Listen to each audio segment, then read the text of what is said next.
Neno la Mungu kwa nabii kijana, wende umwambie Yeroboamu, wende umwambie Yeroboamu kwamba mimi Mungu nimemkataa. Neno la Mungu kwa nabii kijana, wende umwambie Yeroboamu, wende umwambie Yeroboamu kwamba mimi Mungu nimemkataa.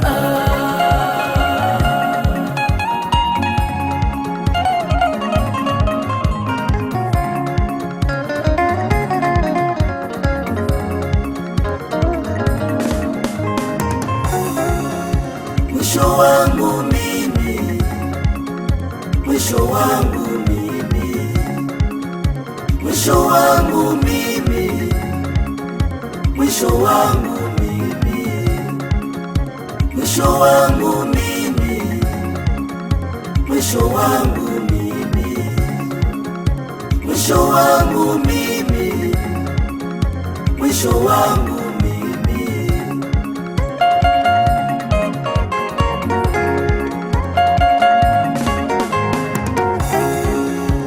Hesabu mwanzo, anahesabu mwisho.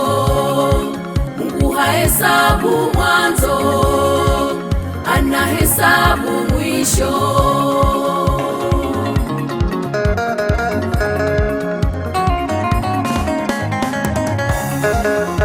Mwisho wangu mimi, mwisho wangu, mwisho wangu mimi, ombea mwisho wangu, mwisho wangu mimi, ombea mwisho wangu, mwisho wangu mimi, mwisho wa kuimba, mwisho wangu mimi, mwisho wa sadaka, mwisho wangu mimi, mwisho wa kazi zetu, mwisho wangu mimi, tumalize vizuri, mwisho wangu mimi.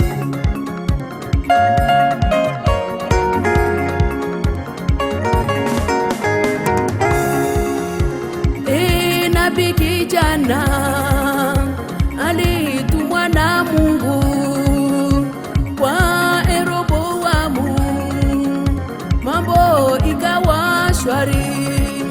Mungu kamupa agizo lake, usiingie kwa mtu na usile chakula. Nabii kijana, nabii mzee kamudanganya. Bwana nasema amen, uje ule chakula. Bwana nasema amen, kazi umemaliza. Bwana nasema amen, uje ule chakula. Bwana nasema amen, kazi umemaliza. Bwana nasema amen. Mwisho nabii mzee kamudanganya, nabii kijana kadanganyika. Mwisho nabii mzee kamudanganya, nabii kijana kadanganyika.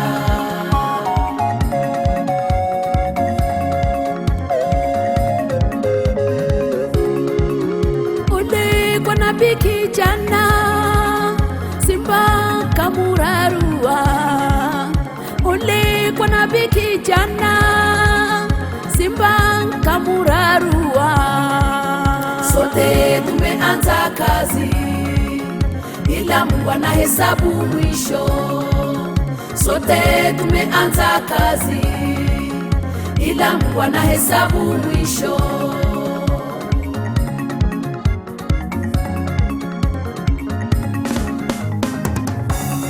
Wote walioanza kazi kwa roho, wakimaliza kwa mwili walipwe moto. Wote walioanza kazi kwa roho, wakimaliza kwa mwili walipwe moto. Wote walioanza kazi kwa roho, wakimaliza kwa mwili walipwe moto.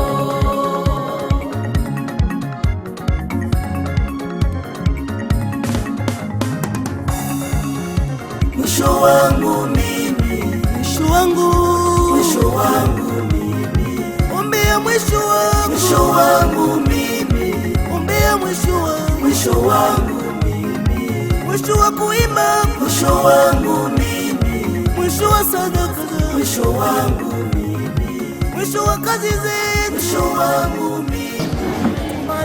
Amena. Amena.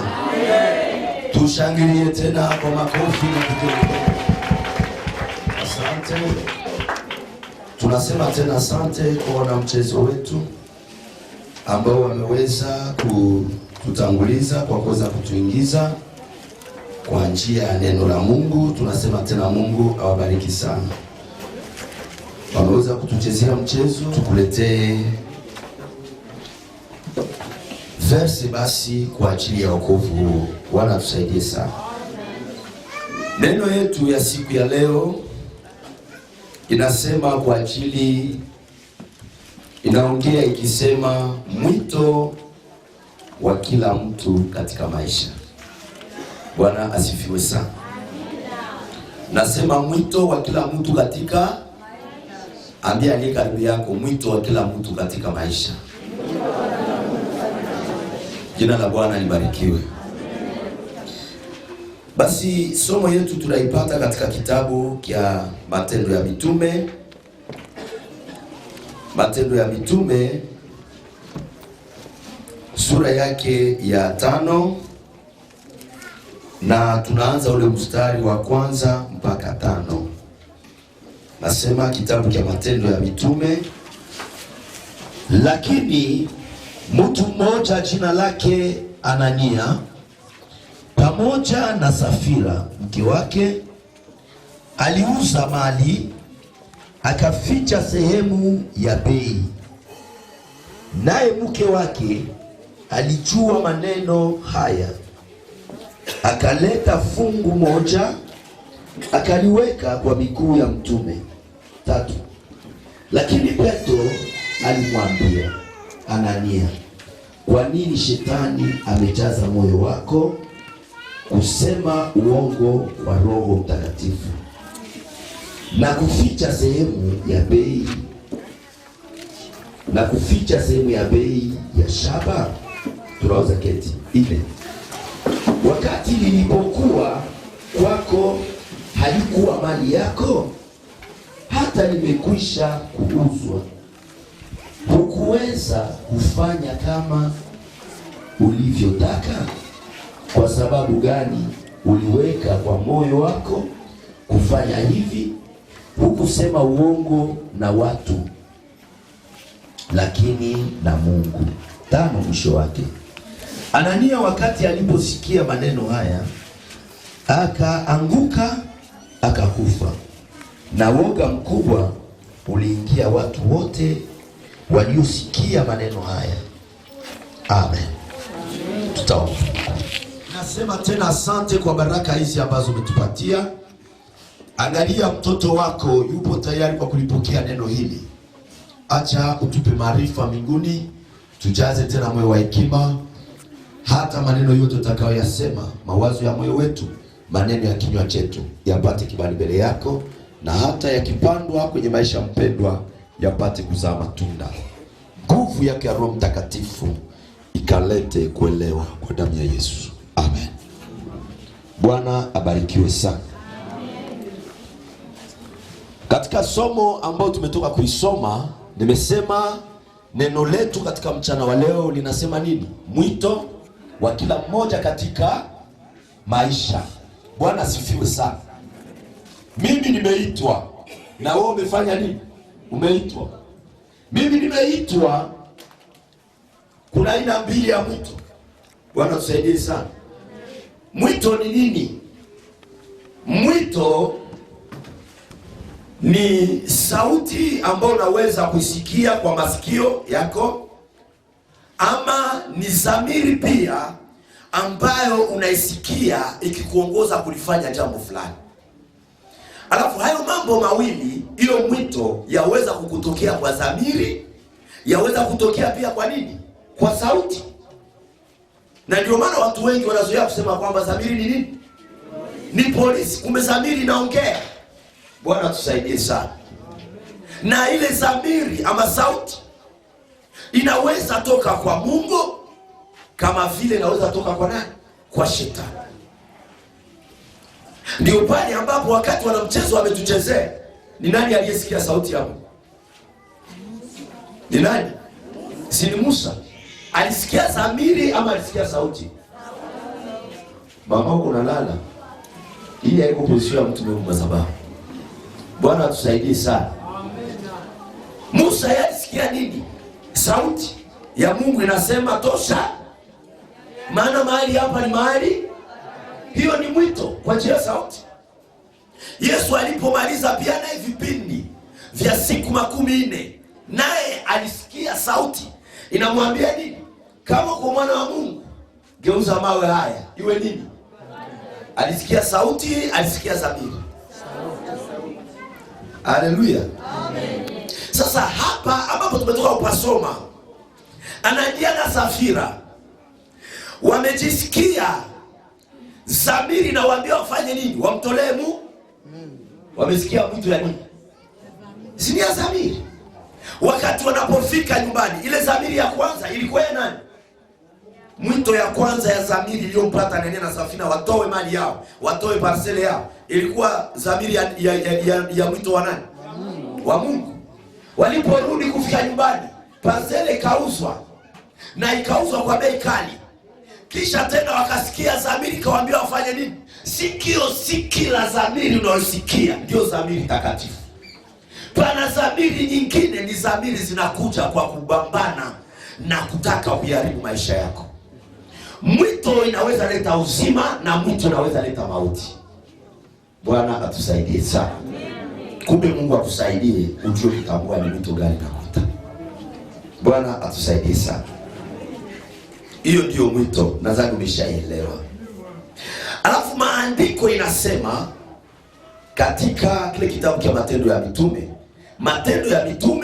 katika Matendo ya Mitume, kama walipatia hiki kitabu wanasema kitaitwa Matendo ya Mitume. Ni sababu katika kitabu hiki tunakutana wapi? Ni tunakutana nafasi ambapo wamitume waliwaponya wagonjwa. Ni matendo ya Mungu inaponya wagonjwa.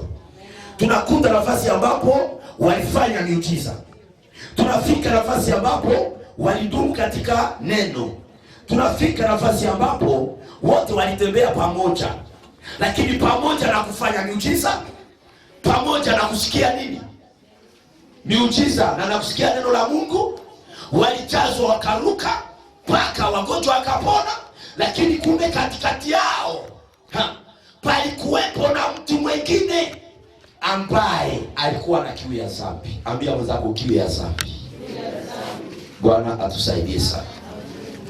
Unajua kuzoea sana madhabahu ni kitu kibaya.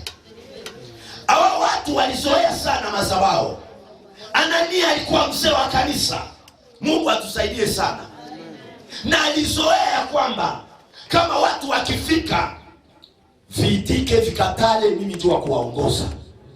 Na alizoea kama ni kufika tu ninafungua Biblia na ninaanza kuhubiri, ni kufika tu naanza ibisha nyimbo na watu wanajazwa. Lakini kumbe ndani yake, ndio maana pale andiko linasema lakini mtu mmoja anaitika kwa jina la nani? La. Maana walifanya miujiza kanisani, waliombea wagonjwa wakapona, lakini mtu mmoja aitwa Anania alikuwa na kiu ya dhambi. Bali fungula makanisa huku na kule. Bakati ya washakazi na watumishi. Lakini katikati ya wale washakazi na watumishi mmoja. Lakini ambia mwenzako acha kazi ya Bwana ifanyike wewe, lakini sitokee kwako. Bwana asifiwe sana. Bwana asifiwe sana. Niliposoma hapa nilishikwa na oga. Kumbe pastor Joao unaweza ombea wagonjwa wanapona, ndio. Unaweza hubiri kuradio kila mtu anapokea wokovu, ndio. Unaweza oneshewa unasema kwa lugha, ndio. Lakini kiu ya usharati, lakini kiu ya ulevi, lakini kiu ya wivu, lakini kiu ya roho ya vita, lakini kiu ya roho ya bongo, lakini kiu ya roho ya wivu. Mungu atusamehe. Nilipofika hapa nilisubiri kwanza, nikasema Bwana saidi. Dada unaweza imba sana. Tumekombolewa sisi ni kwa neema unapiga na maringa na madasi, tunacheka, watu wanakupigia mikono wa, lakini Mungu anatupigia hapa, unajua maisha yako yulipita. Mungu anatuchezea hapa, unajua hizi mkono litambala mpaka mazima. Lakini Mungu anatuchezea hapa, Karigazoke haujasha. Mungu anatuchezea hapa, haiko Karigazoke ni event ishi. Lakini Bwana tusaidie sana. Hewa kama naisi zikianza kuingia mkanisa, kila mtu anapatwa na oga. Kila mtu anapatwa na oga. Azania Anania na Safira sikuwa lisikia zamiri mbaya. Wakakuja kwa Petro, akawaambia zote hizi, wakasema zote hizi. Akamwambia hivi, kwa nini mmedanganya Roho Takatifu? Aseme walipomwambia ile maneno, wakati Petro alikuwa hajamaliza kusema maneno yote, wakafa. Uoga ilishika kila mtu. Dada, tutashangaa kusikia mtu alibeba mimba na mtu aliantonia hapo. Mzee wa kanisa, tutasikia, tutaogopa sana kusikia wewe kiongozi wa Selile njoo ulibebesha ule dada mimba na njoo ulituhubiri shuzi kuselile. Uoga itatuingia katika kanisa. Tutashangaa kusikia wewe dada unapandaka hapa kwa madhabahu, wewe tu umerendera na somo za wana hizi siku napita. Watu wakizoea madhabahu, hata mhubiri namna gani kwenye madhabahu, wanasema mahubiri ni ya wale sio yetu. Ndio maana kanisa inalofunza sana, tukiona mtu anaanguka mzambi tunashikwa na oga.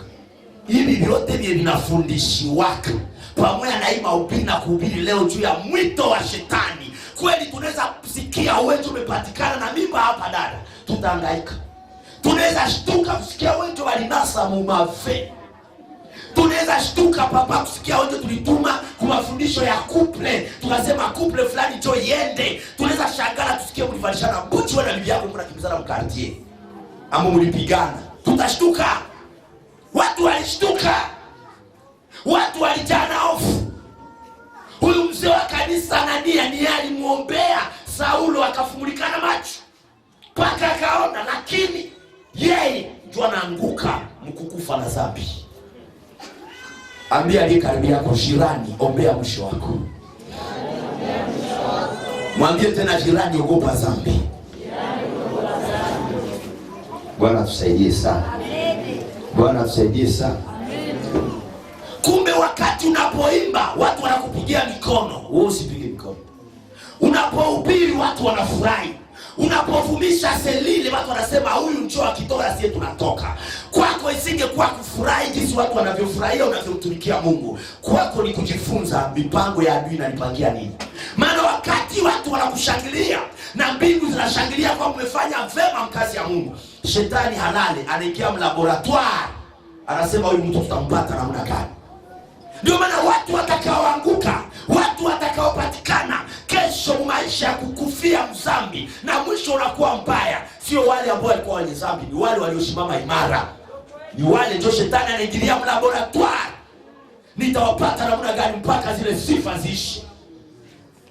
Ndio maana unapoona watu wamekukrife sana, umepata power mkazi ya Mungu, na wewe kazi yako ni kujua shetani ana mipango gani kwa ajili ya huduma yako. Shetani ana mipango gani kwa ajili ya hizi sifa. Usifurahike pamoja na sifa, lakini sifa zinapopanda, pandisha utakaso, unazidi kutembea kwa taratibu wa uso wa Bwana, na umwambie Bwana, shetani ana mipango, Bwana ana mipango gani? Bwana asifiwe sana. Samsoni, sikia nikwambie, dhambi ni kitu kibaya sana. Amen, amen. Amen. Amen, amen. Amen. Dhambi ni kitu kibaya sana. Na dhambi kinakuwa na hasara. Watawi wa msamaha yako hawawezi kuweza. Walozi wa msamaha hata wanakwambia kama maisha yako yaendelee, pepo za kijamaa, sikia nikwambie, vifungo vya kijamaa havina mamlaka juu yako. Maana hata msalabani alisema yote imekwisha. Kama vifungo vya jamaa havina nafasi maisha yako, vifungo vya kijamaa haviwezi geuza nyota yako mbele ya uso wa Mungu. Wachawi hawana ruhusa ya kuiba nyota yako na kuibadilisha. Bwana usaidie sana. Maana Yesu anasema msalabani yote nguvu za wachawi zimekuwa neutralize, na sisi tumepewa nguvu mpya. Kama ungali nasema kama nguvu za kijamaa ndio zikaanza na declare maisha yako na uko kwenye madhabahu, ni bongo. Ingelikuwa kama ni nguvu za kijamaa, ni kama Yefuta hangeweza kuinuliwa ndani ya uso wa Bwana. Maana Yefuta mama yake yeye peke ni kahaba, lakini pamoja na kutembea vyema na nguvu za Bwana, Yefuta ni yeye anakomboa jamaa lake. Sema tena amena. Gideoni zingekuwa nguvu za kijamaa kama angeliweza, maana Gideoni ni mtoto wa mfumu. Haleluya. Amen. Lakini yeye ndio mwenyewe analeta wokovu kwao, mpaka na baba yake mfumu anaokoka, na anasema kama kile kimungu kingekuwa Mungu kingejipigania. Chapia Yesu makofi na kugelegele. Abrahamu peke yake zingekuwa nguvu za kijamaa kama Abrahamu angekuwa baba wa imani. Maana yeye peke Abrahamu baba yake Tera anategemea miungu ya kichawi, lakini ni yeye Mungu anamuita na anamfanya mkubwa wa nini? Wa imani. Petro wazazi yake wafumu, mtoto akizaliwa anampeleka kwa bahari, analala kwa siku 2, na Petro analala kwa siku 2 kuuchao, tunamtoa kuuchao. Lakini tena Petro ndio Mungu anasema Petro juu yako litajenga kanisa, na kamachia funguo ya kanisa. Wewe ungali hapa, usitudanganye kama ni nguvu za kijamaa ndio zinaacha maisha yako iko vile. Ni dhambi. Ambia mwenzako ni dhambi. Haleluya. Haleluya. Amen. Basi dhambi ni nini? Samsoni alipiga Wafilistini. Maadui wote wa maisha yako unaweza kushindana nao. Maana na Daudi alishindana na Goliati. Samsoni akashindana na nani? Wafilistini. Lakini akashindwa kushindana na dhambi. Dhambi ni nini? Dhambi ni kuasi sheria ya Bwana. Na unatenda unafanya nini? Na unajua. Ni kusema dhambi ni kuasi. Na katika kitabu cha Mwanzo sura yake ya 3 mstari wa 1, maandiko inasema nyoka akamdanganya Eva. Haleluya. Amen. Na wakati walipokubali kudanganyika, wakatenda dhambi, wakamwasi nani? Mungu. Na Mungu akasirika. Dhambi yao wawili, Mungu alikuwa amesema mtaishi katika bustani. Toka kanisa ya kwanza. Kanisa ya kwanza Mungu alitakia iwe yenye raha. Yaani mtu akakia kanisani. Kanisani ni nafasi ya kutayarisha maisha ya raha. Kanisani ni nafasi ya kutayarisha maisha ya pumziko. Lakini sababu ya dhambi, wao peke wakageuza malengo ya Bwana kuliko ile bustani ilete raha, ikaleta miba. Dhambi ikawatosha katika uzima, ikawapeleka katika nini? Mauti. Wakajitosha wao wenyewe mbustani, wakajipeleka nje nafasi ya kuhangaika. Ndio maana leo kanisani kuna makanisa mengine leo kila siku vita mkanisa. Ulikia mkanisa unadhania mimi nakia pumzika, unakuja hapo ndio anakuongezea nyingine mizigo. Probleme ni nini? Probleme ni nini? Sio dhambi. Haleluya. Bapeto unawakuta pale. Hawabadilika. Kanisa ni ya kutengeneza watu wabadilike. Ukishindwa badilika, utakufukuza. Ambia jirani, mwambie jirani, usipobadilika utakufukuza. Haleluya. Maana hata maandiko inasema kwa sababu hauko baridi na hauko moto, Mungu atafanya nini? Atakutapika. Dhambi yenyewe ilitosha hii kanisa ya kwanza muuzima, ikapeleka kunini? Kumauti. Kumbe kuna hasara za dhambi. Ambia mwenzako hasara za dhambi. Tunataka jifunza hasara 5 za dhambi. Pana hasara 5 za dhambi. Hapana hasara 5. Aina 5 ya dhambi zenye zina uwezo ya kukutosha kwenye nini? Kwenye uzima, na zinakupeleka kwenye mauti. Za kukutosha kwenye starehe, raha yenye Bwana amekuandalia, na zinakupeleka kwenye nini? Kwenye huzuni ambayo shetani ameandaa. Aina 5 ya nini? Dhambi ya kwanza njoo ile tumepata katika kitabu cha Mwanzo sura ya ngapi? Sura ya 3 na mstari wa 1. Tumepata dhambi gani pale? Dhambi ya bongo. Shetani akadanganya nani?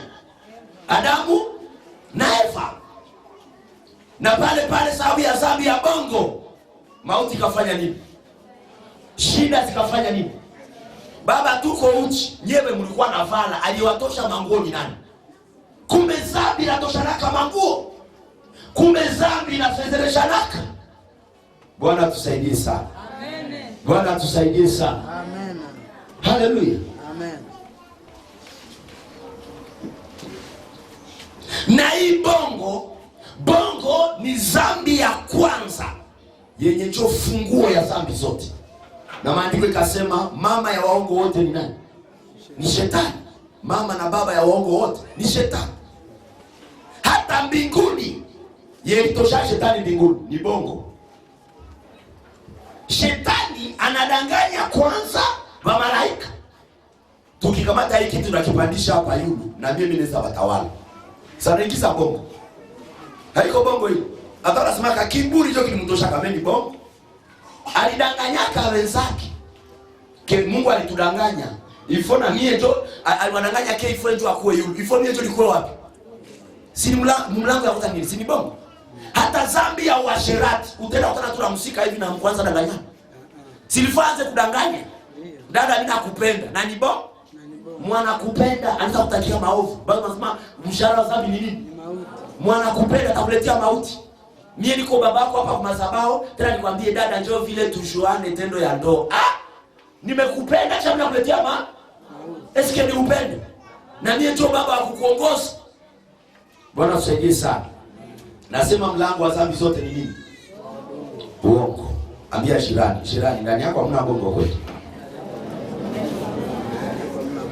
Haleluya. Amen. Haleluya. Amen. Bongo iliacha kwamba couple ya kwanza na ndio walikuwa washiriki wa kwanza bakatoshewa mkanisa wakatupia wapi? Incho. Jirani bongo inaweza hata wanakutosha mkila kanisa. Unaenda mwa kanisa wanafukuza. Unaenda mwa kanisa wanafukuza hata kama pastor Joan anapenda wa Kristo. Mimi hapendi wa Kristo wa bongo. Juna couple ya kwanza ndio walikuwa wa Kristo. Yesu alikuwa Mungu alikuwa wa Kristo tu bade couple. Hata wanasemaka kitosha Adamu na Eva walalanaka. Balikuwa shakuwa couple. Si mume na mke. Shakazi ya mume na mke ni. Haiko uko chike. Tuko tunasema tere. Basi kupatia injili za bongo na ndio vile tuna injili nazo shetani ashazingiza hapo bongo. Walifaka walikula tu katikati. Tunda katikati ni wapi? Sini pale. Pale walikuwa wiko autorise kwayo. Na wakamwambia mjaze dunia. Kisha mtazalia mumeno. Na mkini. Ils étaient autorisés. Le problème ni bongo. Shetani tu alibadilika akamwambia mkakula ile tunda mtafanana na Yesu. Nao jia tamaa ya kutaka kukua. Sikia nikwambie bongo yoyote watakupikaka ni ya kutafuta kukupatia maendeleo zako. Na mwanadamu yoyote akishasikia iko na maendeleo basi kama tunakurukanaka leo haikuja kila mtu kutafutia maendeleo. Basi nione wamenipatisha haya. Chef wako amesema na mimi ndasema nisipe mke. Urafa. Sipe mke. Jua mwenye uko unapigana naye ni nani? Ambia jirani, mwambie jirani acha wewe. Dhambi ya pili. Ile ni dhambi ya kwanza. Nimesema dhambi ya kwanza ni nini? Ni bongo. Na nimesema bongo yote inakuyaka kusema ikuwezi, inakuonesha enterea yako mkile kitu. Lakini sikifuraha. Aone kama pastor shatukala. Hivi sadaka zote tukona zimbebea tu. Tuko na vija idimi. Na unasema lakini si ni kweli. Hamoni katu kwa vija idimi, tunaweza sheka hii chapele yetu na sie. Furaha nasema lakini si ni kweli na mimi sinakuwa nafanya kwa maana mimi nasema cha mwisho hapa. Ingo. Na kila chenye chikwa mbongo mwisho ni mauti. Kiana mwenye alikupenda juu ya tamaa njoo akisha kubabesha mimba anakuambia ulinioneaka wa sasa ile mapendo alikwambia nenda wapi? Au ulipitaka mumeno au ni mumacho tu unaonaka sana.